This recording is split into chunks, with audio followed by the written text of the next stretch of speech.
Real quick, family, can you tell me who was the first black famous magician and ventriloquist in American history?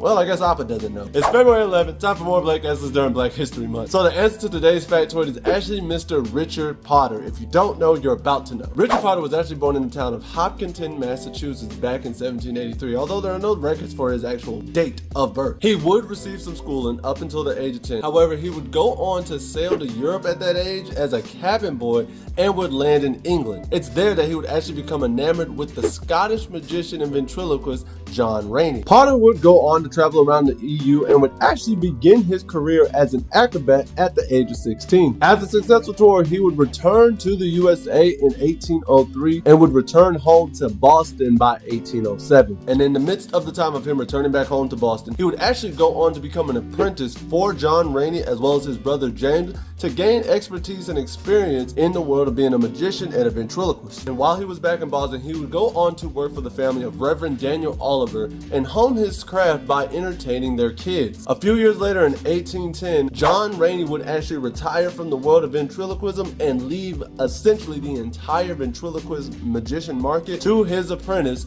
Richard Potter. And Potter would go on to have a wildly successful career all throughout the US. And one reason he did this is because early in his career, he would identify as West Indian rather than black. And even when he was touring the South, he could pass for white. It wasn't until later in his career where you could actually find accounts of him being labeled and documented as a colored person. Potter would go on to successfully retire and then eventually pass away on September 20th, 1835 at the age of 52. Afterwards, he would be buried at Potter Place, New Hampshire, and his headstone would actually be transcribed by famous black historian and abolitionist William Cooper Neal. And in honor of Richard Potter following up the wonderful works of John Rainey, here's today's quote. "You could convince anyone you belong somewhere if you acted like you did." Britt Bennett.